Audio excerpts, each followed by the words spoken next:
We'll kind of keep a similar flow to what we've had historically, talk a little bit about the macroeconomic environment for about 20 minutes or so, get more into the individual vertical markets for another 20 minutes or so, digging into ITR's outlooks for each one of those segments, those vertical markets that you all operate within. And then we'll open up to some questions at the very end. Where I like to start with these conversations is to really focus in on the MTI average sales that ITR does forecast. And I was saying before I hit the record button, I do get to come with a little bit of good news today, a little bit more of a positive tone, which is a little unusual for an economist. So I'll do my best to have a smile on my face as we talk about the positive things that we're seeing in the economy, because that's really the case right now. The back half of 2024 is expected to be a bit stronger than ITR was previously expecting. We have made some upgrades to some of our key forecasts, talking about industrial production specifically as it relates to the MTI average monthly sales that we forecast for the Institute, the group members within the Institute.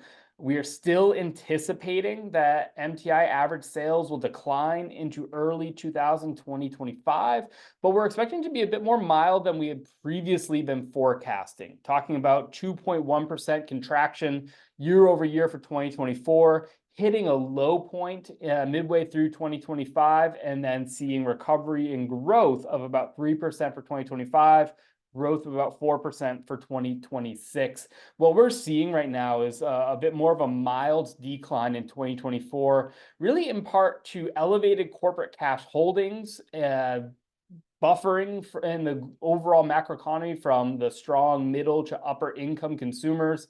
And ultimately that more mild than anticipated downturn for the macroeconomy. Big piece of that is because of consumers and businesses, that financial health is insulating them a bit from the impacts of interest rates, but we are seeing a lot of support come from government deficit spending. I do want to get into that. I did mention that I'm bringing good news about the upgrade for 2024 for the forecast perspective for MTI average monthly sales, but in economics, nothing is as inherently good or bad, because what we will see when we talk a little bit more about that government deficit spending is it is really creating another wave or round or batch of inflation to come in the latter part of this decade. So I want to keep that in the back of our minds as we head out throughout this year. It's a great time to get those process efficiency upgrades that we continue to talk about, system upgrades, anything you can do to improve your capacity, your labor efficiency, all going to be great investments to get in front of the growth that comes in 2025, in front of the growth in 2026, and making sure that you're focusing in on your pricing and inventory levels, knowing that 2024, early 2025 is going to be a softer pricing environment, but inflation is going to pick back up in the second half of 2025, persist through 2026, and we are anticipating this to still be a much more inflationary decade than what we dealt with during the 2010s. So all things to mull around as we kind of unpack those macroeconomic trends. And as I mentioned, we have made an upgrade to that macroeconomic recession we've been talking about for 2024. We are still expecting U.S. industrial production to decline in the second half of this year. We're looking at that 12-month moving average really stalling out. That's the bottom section of this chart. And when we look at the top section of this chart, that is the rates of change, those 3/12 and 12/12 rates of change. We're talking about a 0.8% contraction in that 12/12 rate of change. And this is an upgrade in the forecast. Ultimately, that 12-month moving average has some mild downward bias in 2024, but still expected to rise in 2025 and 2026. So the timing relationship for the economy still very much in place, but when we can include those external factors such as the government spending initiatives and some of the geopolitical conflicts that are boosting certain segments within the economy, also amplifying the onshoring and reshoring trends, those are all cause the prior outperformance in U.S. industrial production. So we have made that upgrade. Again, happy to come and report that there's a bit more positivity in the second half of this year relative to what our prior forecasts have been discussed. And I know we had talked about some of those upside risks last time we checked in back in February, and it seems like they've really come through fruition. We are still monitoring some potential risks to the forecast stemming from really some recent announcements of increased tariffs. on a variety of imports from China, ranging from electrical vehicles to steel products to surgical gloves. They're likely to impact both domestic producers of goods and manufacturers who use imports as inputs for their products. So what we're accounting for is the expected benefits from onshoring and nearshoring trends that have already been in place, but we have not fully accounted for the specific catalysts of those recent tariff increases. We're mulling those impacts over because they create some upside potential and upside risk to our forecast for the manufacturers, who are likely to see more incentivization for the domestic production. But on the contrary, that can have some more additional impacts on the pricing side. It might make folks that are reliant on those imports from China have a bit tougher of a time to produce. So those counterbalances in place, we're monitoring those impacts, but as it stands today, we're still talking about a mild decrease for 2024, followed by back-to-back years of growth in industrial production. But the way that we like to think about the economy really as it stands today is it is very uneven. That bifurcation is very clear when we look at individual vertical markets. We'll dive into those market specifics in the second half of our chat today, but just wanted to visualize two different snapshots of industrial production. The green line, that is industrial production without high-tech industries. So that flatness is what we are absolutely been seeing, and that is a long-term trend. What is driving growth in industrial production is the high-tech space, thinking about semiconductors, thinking about computers and electronics, which have grown at 4.4% on a 12-12 rate of change basis. Thinking about U.S. defense and space equipment production has grown by about 8.8% on a 12-12 rate of change basis.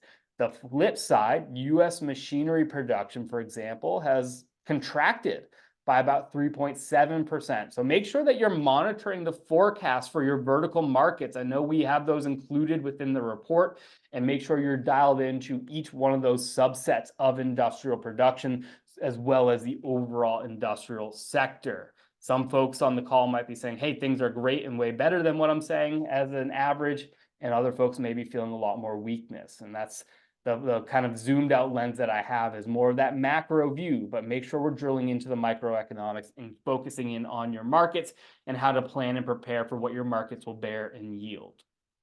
While we also think about that overall dichotomy, I do want to show another bifurcation within the macro economy, and that is coming from the distinction between U.S. industrial production, that's that dark blue line, and U.S. service-based GDP or service spending. And the takeaway here is that services tend to be far more resilient during economic downturns. As you can see, it tends to move upwards over time, whereas industrial production has a lot more ebbs and flows. The goods side of the economy, the manufacturing side of the economy, it really captures that clear bifurcation. If you think about your own services, if there's ways to get involved in maintenance and repair, service-based opportunities, it's a great way to hedge against those downturns in the industrial production space. Assess where process changes can reduce costs and improve efficiencies. Make sure you're determining which services, which products are unprofitable today or below minimum profit requirements, and determine what can be fixed for the second half of this year and what should maybe be shelved or discontinued for the second half of this year.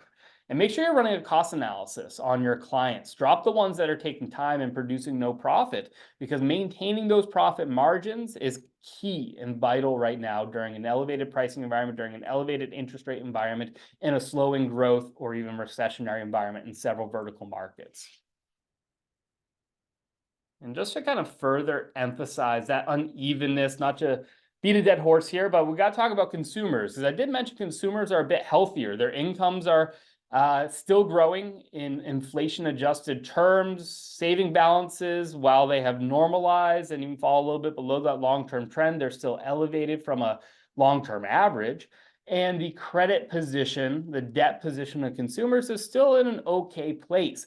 But that unevenness is showing up in their spending patterns. This is just a snapshot of a variety of retail sales. As a whole, retail sales, nominal retail sales, which means including the impacts of a pricing, are still growing. But if you were to trim that down to various types of retail spending, furniture stores, building materials, garden supplies, showcasing some significant contraction, whereas light vehicle sales, online retailers, much more strength, restaurants, much more strength. So if you think about opportunities within those space, the e-commerce space, the wholesale trade space, the manufacturing, construction space, all showcasing some signs of strength still, whereas other segments of the economy are not. Make sure that you can play a role in that unevenness, gain some market share during a period of relative weakness.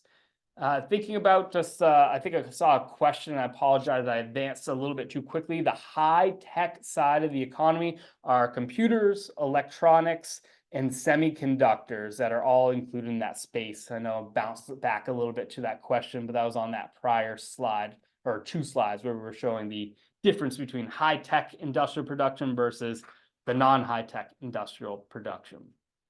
Now, talking about the consumer, love to do it because they are the key drivers of the economy. If you think about GDP as a whole, consumers account for almost 70% of all spending that comes in that GDP form.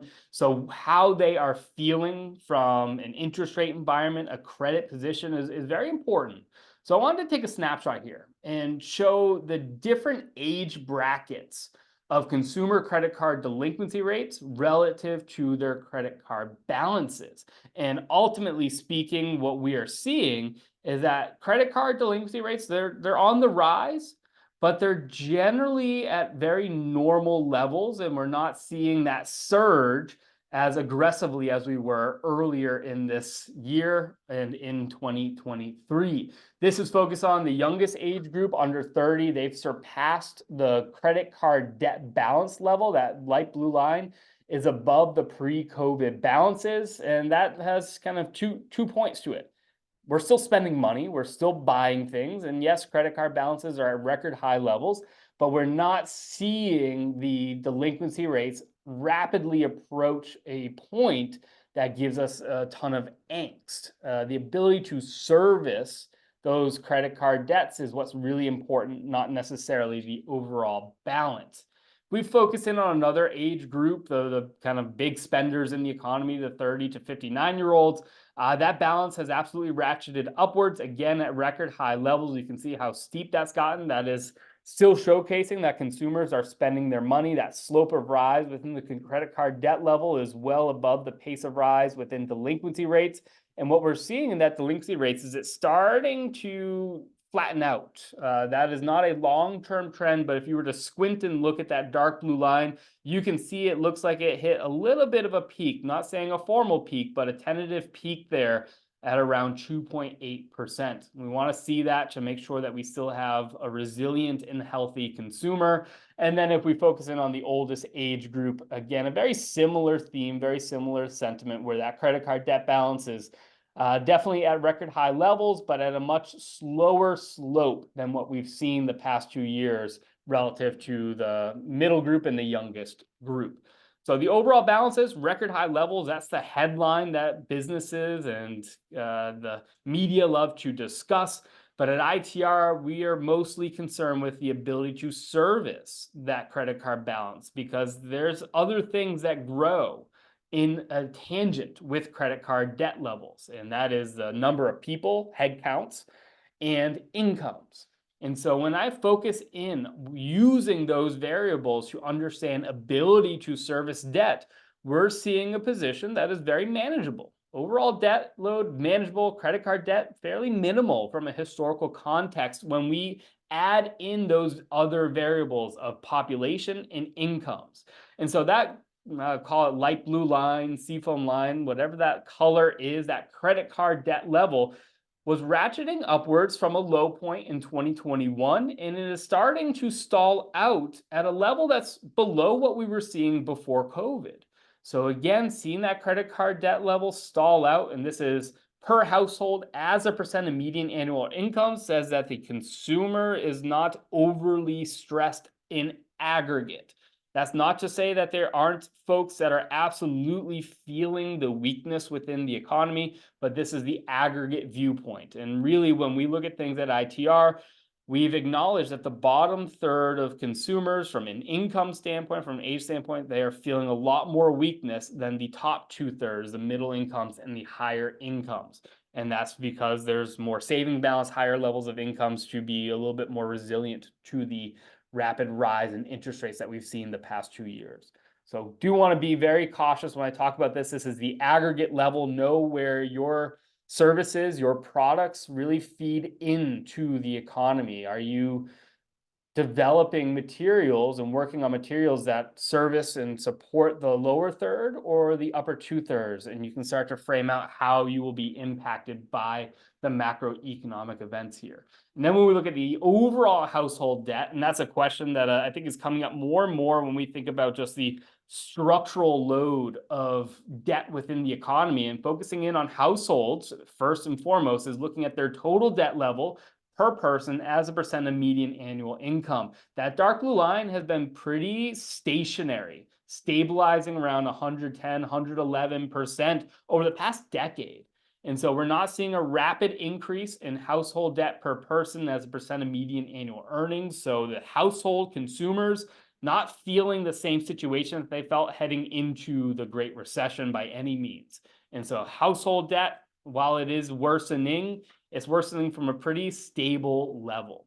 And then the next side is to talk about a kind of a side point about businesses. And this is when we focus in on a lot of the headlines and talking about the commercial real estate challenges that are coming and mounting from a refinancing position. And something that I get asked is, well, now that we're about 1 year from the anniversary of the failure of Silicon Valley Bank, what is the banking system looking like? And is there some structural issues, or are there some structural issues that we should really be accounting for?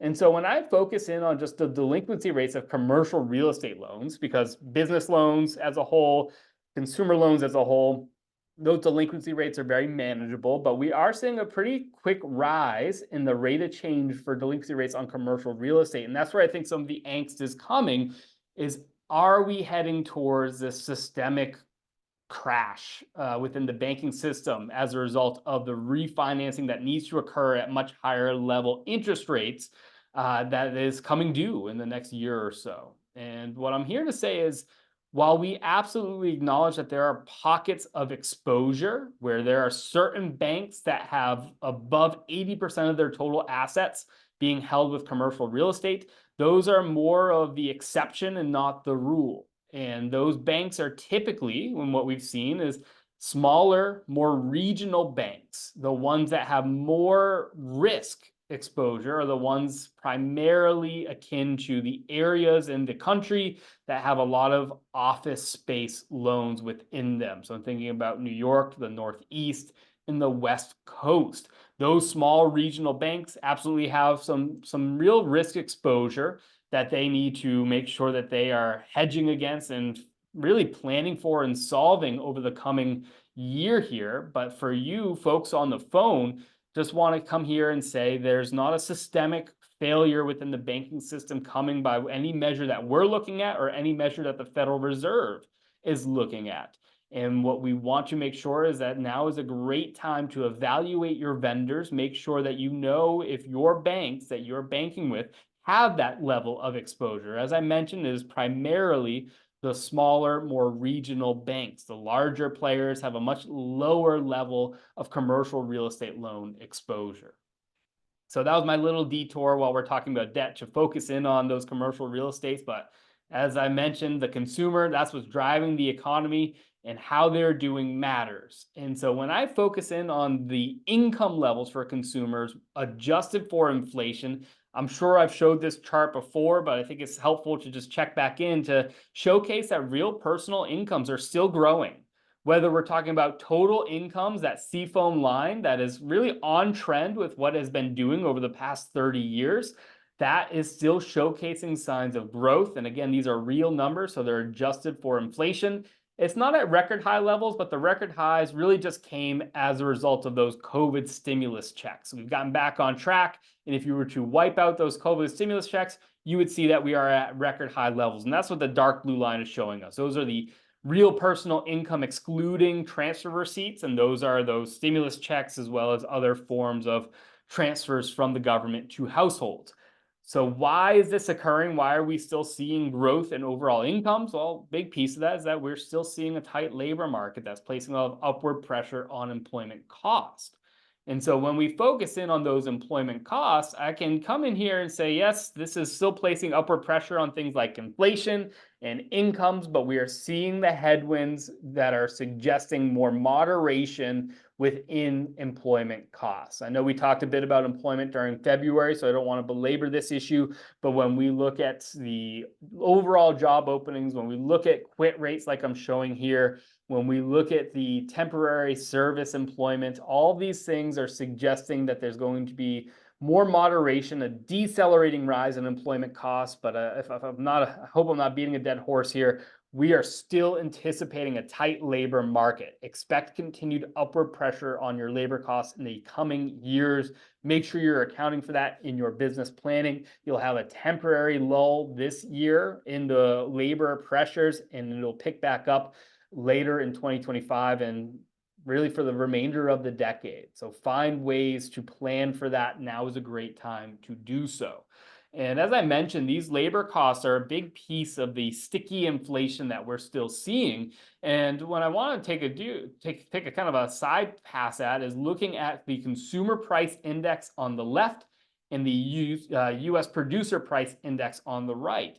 And let folks on the phone know that we have made some upgrades to these forecasts. We are still talking about disinflation, slowing growth within the consumer price index, and really stabilization within the prices within the producer price index for this year. That disinflation for the CPI on the left, it's going to persist for the coming quarters as the macroeconomy slows in growth.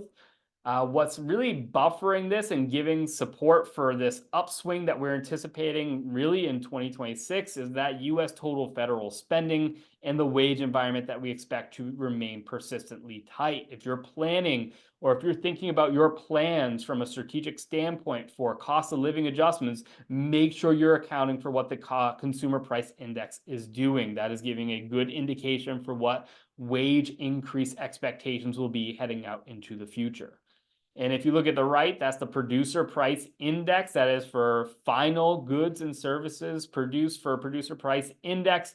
That is showcasing signs of real slowing growth. Prices for unprocessed and processed intermediate goods, which kind of underpin those final goods sold to businesses and inputs, those are actually showcasing some decreases from year-ago levels. Thinking about things like crude, petroleum, parts for machines, those other more raw commodity type inputs. And while commodity prices range significantly, they're generally trending lower than last year, given the tight supply constraints that have eased over the past 2 years. And so while some commodity prices relevant to many of our clients, including copper and oil, are below year-ago levels, they're actually starting to edge upwards in recent months. So make sure you're getting your pricing strategy in order ahead of the more pronounced rising trends to come in 2025 and 2026. As I mentioned, a big piece of this inflation is that the next round is already being formed as a result of just tremendous federal government bond issuances. And this chart here is looking at the US Treasury gross issuances on a 3-month moving total basis, on 12-month moving total basis. The staggering takeaway here is that if you look at that 3-month moving total and the 12-month moving total today, it is larger than what it was when we had these record rounds of post-COVID or COVID stimulus. So the fact that we are issuing more debt today than when we were in the throes of COVID should be staggering. The federal government cash account is negative $1.561 trillion. That's 40% larger than the year earlier figure.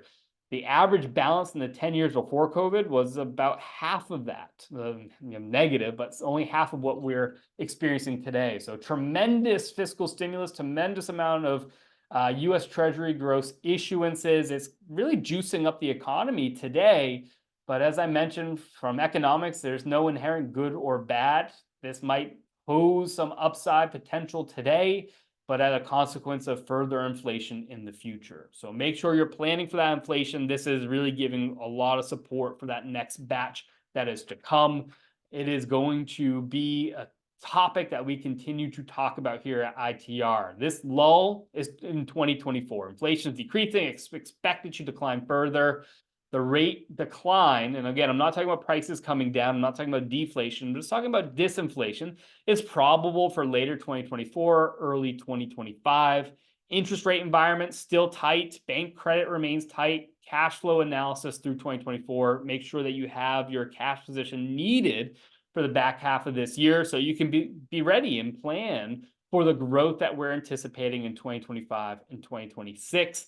And as I mentioned, and make sure you're planning and strategizing how you contend with higher levels of inflation in 2025 and specifically 2026, because what also follows higher levels of inflation are higher interest rates. Make sure you're staying on top of those two key fundamental cost pressures that are going to be persistent throughout this decade. I know ITR is going to continue to talk about them. We have our Fed Watch videos. They're broadcasted on YouTube for free. Feel free to tune in with us. We post videos about 5 minutes long every single Friday. Check them out. It's a great way to stay in touch with ITR in between these quarterly reviews. So that's the macro synopsis for this report review. Want to dig into the more microeconomics and thinking about the market specifics. Again, making sure that you're highlighting the right products and services to sell during the slowing growth environment and really account for the unevenness that is out there. I wanted to start with where we typically look is construction machinery new orders. This forecast has been revised upwards through 2026, again, due in part to recent revisions in our industrial sector outlooks, as well as just that tremendous amount of federal infrastructure spending. Those pricing pressures are also very much in place here. It's going to keep new orders elevated despite those interest rate headwinds, and then the significant investment stemming from the federal bipartisan infrastructure law is buoying construction machinery purchases. And that's a boon for machinery in the near term, but I want to make sure that folks are cognizant and not planning linearly. If you have a lot of work related to this space, avoid that linear planning, as investment from federal infrastructure dollars will not last forever in perpetuity. Make sure you're thinking about the next wave of growth opportunities that will come from this space. We're talking about mild contraction, about 3% this year in 2024, followed by some mild growth in 2025, about 1% over 2024, and then more pronounced growth in 2025. So again, avoid that linear planning, and that will help you from getting out ahead of your skis. Another really interesting segment, light vehicle production. This is one that has really been one of the standouts from a retail sales side when we showed that little chart earlier in our discussion today, where we have a lot of spending still going on in this space. Demand was significantly pent up over the past couple of years since COVID and the supply chain pressure issues resulting from the semiconductor challenges. And now we're seeing that kind of normalization process occur where that demand pull forward, delay in demand has been felt, and we're expecting it to start to simmer. Lending conditions remain tight. That suggests more downside pressure ahead for the U.S. automotive market. What we want to also account for is delinquency rate rise is also placing some downward pressure on that space. The flip side, rising incomes, wealth effect of high home valuations may also contribute to consumer demand for vehicles, and that gives it some financial footing in the face of some of those elevated delinquency rates or rising delinquency rates and elevated interest rates. So we're talking about generally flat growth in the light vehicle production space the next year and a half here, so 2024 relative to 2023 and 2025 relative to 2024, and then a more pronounced growth to come in 2026. Tangentially related to the light vehicle production is heavy-duty trucks. This ticked down, the 12-month moving average ticked down in April, although it's still above the year-ago levels. We expect the 12-month moving average decline to extend into early 2025, but it'll be mild in the context of prior cycles. You can see in the Great Recession, in the 2016, 2017 contraction, and really the COVID contraction, those are much more pronounced than the dip that we are forecasting.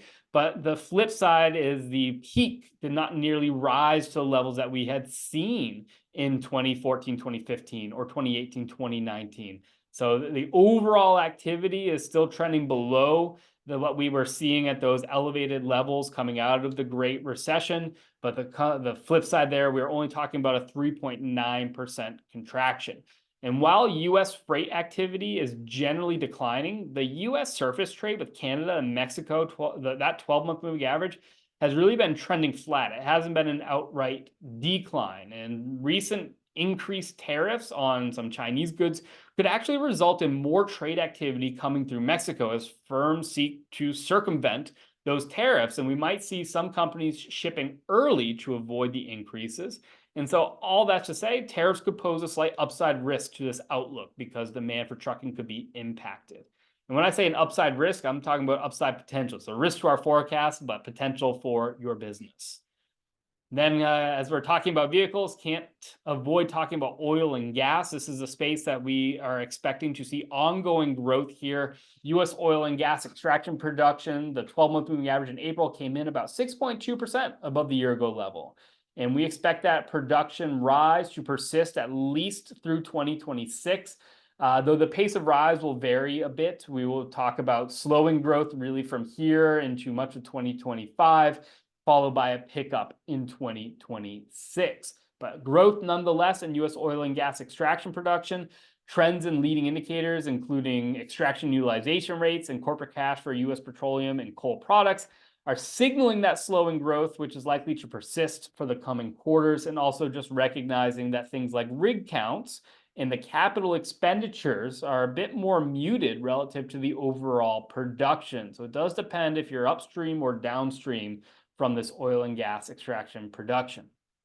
Now, a space that is a bit more adjacent to the macroeconomy, kind of does its own thing, is the US Medical Equipment and Supplies Production Index.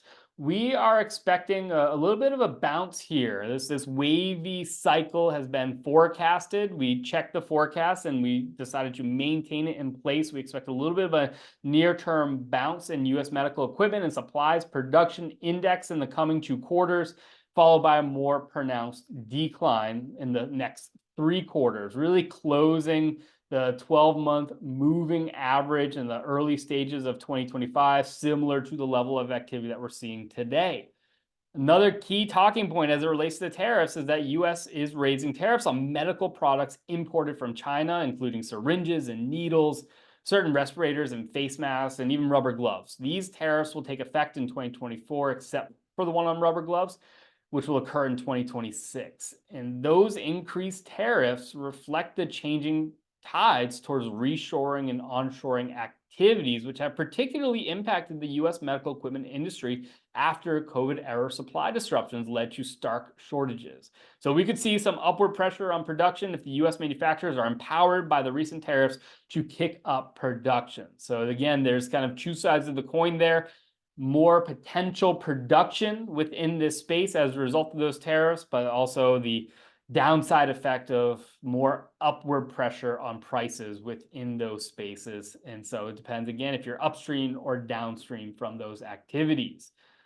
Now, a segment that tends to lag behind the macro economy is civilian aircraft equipment production, which has been in decline, phase D. We're expecting that trough or low point to come in that 12-12 rate of change imminently, followed by recovery and growth. US civilian aircraft equipment production in the 12 months through April came in 2% below the year-ago levels.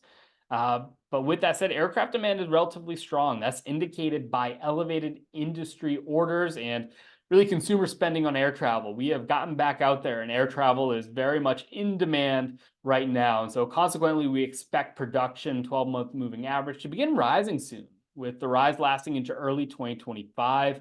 The real risk factor here is Boeing's woes. Those continue to remain a downside from a capacity standpoint, ability to meet these overall orders. Another recent regulatory change may provide some upside pressure on some isolated segments of production. That's included within the FAA Reauthorization Act. It's a stipulation for all existing commercial aircraft to be retrofitted with secondary cockpit barriers. And so while that may only impact a few manufacturers in the space, it can provide some additional surge. So we are talking about growth within civilian aircraft equipment production to come in the second half of this year.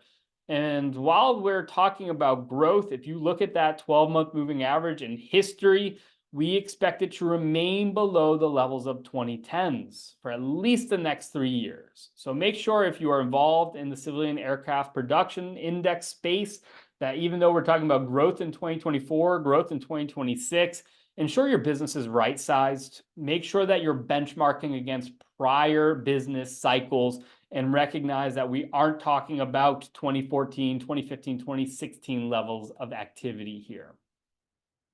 Now, a space that is continuing to showcase signs of strength and growth, really part of that high-tech space, this along with semiconductors, along with electrical components, all focusing in on some growth that has been felt. This is computers and electronics new orders year over year at 2.9%. With that said, demand for computers and electronics is actually wavering as it is generally coming down from the prior growth of pandemic stimulus. Elevated interest rates certainly playing a role there, and the anticipated mild decline in the U.S. industrial sector just further support our expectations for a mild decline on a 12-12 rate change basis, talking about a decrease of a 0.9%. But overall, you can see really since that low point in the 12-month moving total in 2016, this has been moving upwards, and that's our general trajectory to continue moving upwards.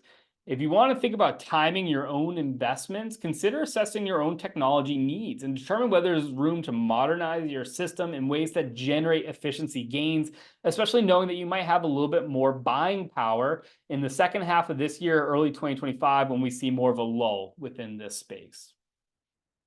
And then the last indicator that we include within the report for those vertical markets is focusing in on farm machinery. In this space, absolutely feels the macroeconomic environment, but also the weather events and climate events. And I know that has caused some near-term volatility within this space where you can see that decline, that floor kind of falling out from underneath those farm shipments. And subsequently, we've seen production start to get back online. Trends in commodities suggest nascent shipments 12-12 rise is sustainable. So that recovery and 12-12 growth that we're anticipating here for 2024 very much underway. We expect accelerating growth to really categorize shipments to the remainder of this year and the majority of 2025. And you can see 2025, we're talking about 13.5% year-over-year growth. So a lot of positive momentum within this space. The food production index, as we have talked about previously, is showcasing that it is going to be a bit more reluctant and resilient to the interest rate environment in the back half of this business cycle. So we are expecting some positivity here. With that said, climate conditions are unpredictable and can have some large impacts on farm production yields and thus farmers' finances. And that's just an inherent unpredictable risk that's posed to this environment here. But when we focus on the macroeconomic space, when we look at the internal trends, the external trends, good support for growth within this year and into 2025, or through 2025, I should say. So as always, we're drinking from the old fire hose. As I mentioned, today's session is being recorded, but just wanted to close with some final thoughts. Disinflation, deflation, that's generally the theme for 2024. Wage growth will ease throughout this year. I'm not going to say things are going to get easy within the labor market, but they'll get a little bit easier this year. But plan for a tight labor market to persist. I'm probably sounding like a broken record at this point, but want to make sure that folks really have that cemented in their heads. Inflation, wages, labor, those are going to be core challenges coming out of this little minor recession in industrial production, and that's going to persist through the remainder of this decade. This is a great time to plan and prepare for that, especially as we expect interest rates to ease lower in 2024, likely early 2025 as well. That will give you a little bit of a dip within the interest rate environment if you're looking to take out loans, if you're looking to make core investments. Just keep in mind, we want to make sure that the length of those loans are sized or termed really with this decade, and that you're not carrying a ton of debt into the 2030s. As I mentioned, the service sector is expected to hold up better than private manufacturing in 2024. Anything you can do to position yourselves to support the service sector or engage in the service sector, those are going to be types of activities that are more resilient to macroeconomic pressures. As we think about just the economy as a whole today, we're seeing more fiscal stimulus, high levels of corporate cash, just really buffering the interest rate environment. It's good for the economy today, but it poses some risks to those inflation pressures in the future. So make sure you're assessing those cash needs, your plan for the slowdown in the back half of this year, and prepared for the return of rising trends within inflation in 2025 and 2026. As always, to help you maintain your margins, make sure you're focused on maximizing your competitive advantages. Find the numerical values that support your business, that support why you can pass through price increases, so that you can trumpet those in the marketplace, so that you can distinct yourself or have a distinction within yourself in the marketplace to support higher levels of prices, because cost pressures are going to be persistent throughout this decade. As always, think about how you are planning out your investments, automation, system upgrades. Great time to be doing those, but again, don't want to be carrying a ton of debt into the latter part of this decade and into the 2030s. That's akin to our long-term outlook that we have here at ITR. If you have more questions about the long-term outlook, we have a QR code that just has a lot of available resources for you all. But as always, want to make sure we save some time at the end of today's call to discuss any questions that folks may have. So please feel free to either unmute and speak up or drop something within the chat window.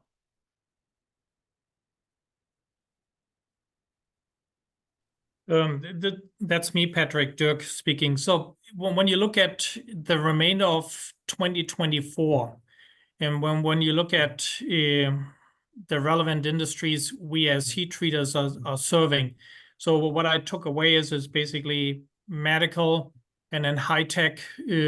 That's basically the opportunity. Everything else is going to remain very flat, right? Or is on a decline, correct? That's absolutely fair. We're not expecting as much of a pronounced decline within the auto space. So light vehicle production is going to be a little bit more resilient, and then oil and gas extraction production. So not necessarily all of the capital equipment that goes into it, but the support services for it. But when you think about let's say the Caterpillars, the John Deeres of this world, they are going to remain flat, right? Unless they were talking about their farm equipment. So their construction equipment, if we're talking about that, the mining equipment, absolutely. But if we look at the farm equipment right here, we are, apologies, we are talking about some growth to come for that farm equipment machinery. Great. All right. No, I think those are important questions to dial into those microeconomics, because it's very uneven where the pockets of growth are emerging. All right. Jump back. As always, I'm a quick email away if anyone gets any questions after the fact.